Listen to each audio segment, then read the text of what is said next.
வரக்கூடிய 2026ஆம் ஆண்டு சட்டமன்ற தேர்தலுக்கான அதிமுக வியூகம் குறித்து தமிழகத்தில் இருக்கக்கூடிய ஒட்டுமொத்த அதிமுக தொண்டர்களுக்கும் ஒரு மகிழ்ச்சியான செய்தியை வழங்குகிறது உங்கள் ஜெம் தொலைக்காட்சி.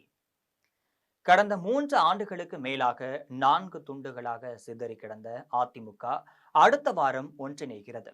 இது மட்டுமல்லாமல் அன்புமணி தலைமையிலான பாட்டாளி மக்கள் கட்சி, பிரேமலதா விஜயகாந்த் தலைமையிலான தேமுதிக, கிருஷ்ணசாமி தலைமையிலான புதிய தமிழகம் கட்சி, ஜான் பாண்டியன் தலைமையிலான தமிழக மக்கள் முன்னேற்ற கழகம், ஏசி சண்முகம் தலைமையிலான புதிய நீதி கட்சி, பாரிவேந்தர் தலைமையிலான இந்திய ஜனநாயக கட்சி ஆகியவை அதிமுகவுடன் கூட்டணி சேருகின்றனர்.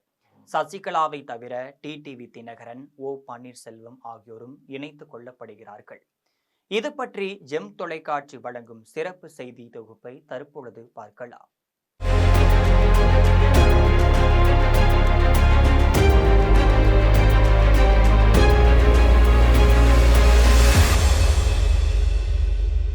பாரத பிரதமர் மோடி, தமிழ்நாட்டின் முன்னாள் முதலமைச்சர் கலைஞர் கருணாநிதி ஆகிய இருவரையும் விட மத்திய உள்துறை அமைச்சர் அமித்ஷா மிக மிஞ்சிய ராஜதந்திரி என்பது மட்டுமல்ல, மிகவும் பொல்லாதவர் என்கின்றார்கள் அகில இந்திய அரசியல் பார்வையாளர்கள்.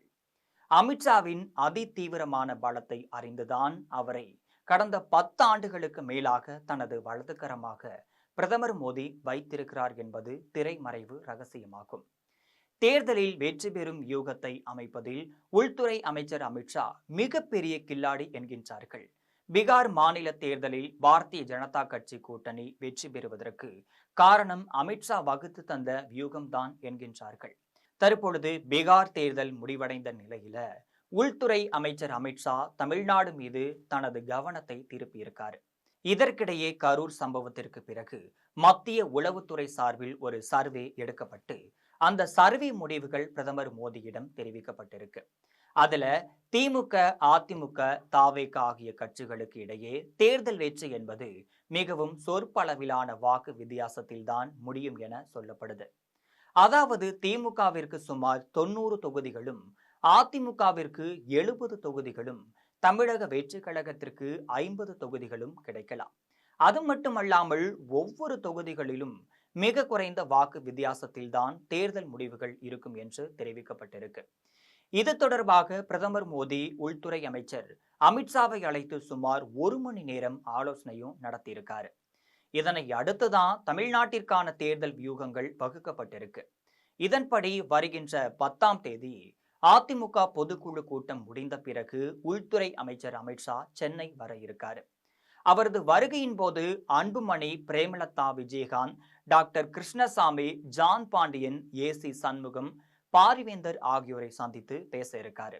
முன்னதாக இவர்களிடம் டெல்லியில் இருந்தபடி சில பேச்சுவார்த்தைகள் நடைபெற்றும் இருக்குது. அதன் அடிப்படையில தான் புதிய கூட்டணிக்கான இறுதிக்கட்ட பேச்சுவார்த்தை அடுத்த வாரம் நடைபெற இருக்கு. அன்புமணியை பொறுத்தவரையில் 25 தொகுதிகளை கேட்டுட்டு இருக்காரு. பிரேமலதா விஜயகாந்தை பொறுத்த வரையில 20 தொகுதிகள் கேட்டுட்டு இருக்காரு. டாக்டர் கிருஷ்ணசாமி 5 தொகுதிகள் கேட்டுட்டு வராரு. ஜான் பாண்டியன், ஏசி சண்முகம், பாரிவேந்தர் ஆகியோர் தலா 5 தொகுதிகளை கேட்டுட்டு இருக்காங்க. இது தவிர அனைவருமே தேர்தலுக்கான பண செலவுகளுக்கும் டெல்லி மேல் இடத்தை எதிர்பார்த்துட்டு இருக்காங்க. இது பற்றி ஓரளவு பேசி முடிந்த நிலையில தான் அடுத்த வாரம் இறுதிக்கட்டமாக பேசி ஜனவரி மாதத்தில் புதிய கூட்டணிக்கான அறிவிப்பு வெளியிடப்படும் என தெரிகிறது. இதற்கிடையே ஓ பன்னீர்செல்வத்தை அதிமுகவில் இணைத்துக் கொள்வதற்கு எடப்பாடி பழனிசாமி சம்மதம் தெரிவித்திருப்பதாகவும் சொல்லப்படுது. இதன் நிமித்தமாக தான் வரக்கூடிய 15ஆம் தேதி எம்ஜிஆர் பெயர்ல புதிய கட்சி தொடங்கும் திட்டத்தை ஓ பன்னீர்செல்வம் தற்பொழுது கை கழுவி இருக்காரு. இது மட்டுமல்லாமல் டிடிவி தினகரனையும் கூட்டணியில் இணைத்துக் கொள்ள தற்பொழுது எடப்பாடி பழனிசாமி சம்மதம் தெரிவிச்சிருக்கார் என்பது பரபரப்பு செய்தியாக பார்க்கப்படுது. டிடிவி தினகரனை நேரடியாக அதிமுகவில் ஒருங்கிணைக்காமல் பாரதிய ஜனதா கட்சியுடன் கூட்டணி அமைத்து ஒருங்கிணைப்பதற்கான சம்மதத்தை எடப்பாடி பழனிசாமி தெரிவித்துள்ளதாக தெரிகிறது. ஏற்கனவே வருகின்ற தேர்தல்ல மிகப்பெரிய கூட்டணி அமையும் என்று எடப்பாடி பழனிசாமி சொல்லி வரும் நிலையில தான் தற்பொழுது கிட்டத்தட்ட ஒரு பலமான கூட்டணி அதிமுக அமைப்பதற்கான சூழ்நிலை ஏற்பட்டிருக்கு. இதில் சசிகலாவை மட்டும் எந்த காரணம் வேண்டும், எந்த வகையில் கூட்டணியில் சேர்த்து கொள்ள முடியாது என்பதில் எடப்பாடி பழனிசாமி மிக திட்டவட்டமாக இருந்துட்டு இருக்காரு. சசிகலாவை அதிமுகவில் சேர்த்து கொண்டால் கட்சி மட்டுமல்லாமல் ஆட்சியையும் அபகரித்து விடுவார். அது மட்டுமல்லாமல் சசிகலாவிற்கு தற்பொழுது பெரிய அளவுல செல்வாக்கு ஒன்றும் இல்லை என்பது பின்னணி செய்தியாக பார்க்கப்படுது. அதிமுக பக்கம் பலமான கூட்டணி ஏற்படும் சூழ்நிலையில தற்பொழுது திமுகவில் சில பின்னடைவுகள் ஏற்பட்டுட்டு இருக்கு. காங்கிரஸ் கட்சியினர் கூட்டணி குறித்து மீண்டும் போர்க்கொடி பிடிக்க ஆரம்பிச்சிருக்காங்க. காங்கிரஸ் கட்சியினர் கூட்டணி குறித்து மீண்டும் போர்க்கொடி பிடிக்க ஆரம்பிச்சிருக்கிறார்கள் என்பது ஒரு பக்கம். இன்னொரு பக்கம் தமிழக வெற்றி கழகம் முன்பை விட அதிக அளவில் செல்வாக்கு பெற ஆரம்பித்திருக்கிறது என்பது இன்னொரு பக்கம். ஆக மொத்தத்துல திமுகவை பொறுத்த வரையில புதிய வியூகங்களை அமைக்க வேண்டிய சூழ்நிலை ஏற்பட்டிருக்கு. அதிமுகவில் ஒருங்கிணைப்பு என்பதற்கு வாய்ப்பே இல்லை என்றும் கூறி வந்த எடப்பாடி பழனிசாமி தற்பொழுது சற்று கீழ் இறங்கி ஓ பன்னீர்செல்வம், டிடிவி தினகரன் ஆகியோரை இணைத்துக் கொள்ள முடிவெடுத்திருப்பதாகவும் பரபரப்பு செய்தியாக பார்க்கப்படுகிறது. இது தொடர்பாக அவர் கட்சியின் மூத்த தலைவர்களை ஆலோசித்து அவர்களுக்கும் இதற்கு சம்மதம் தெரிவித்திருக்கிறார்கள் என்பது முக்கிய செய்தியாகும். அதிமுகவில் ஒருங்கிணைப்பு புதிய கூட்டணியும் ஏற்படுவதால வரக்கூடிய தேர்தல் களம் சூடுபிடிக்கும் என்பதில் எந்த ஒரு சந்தேகமும் கிடையாது.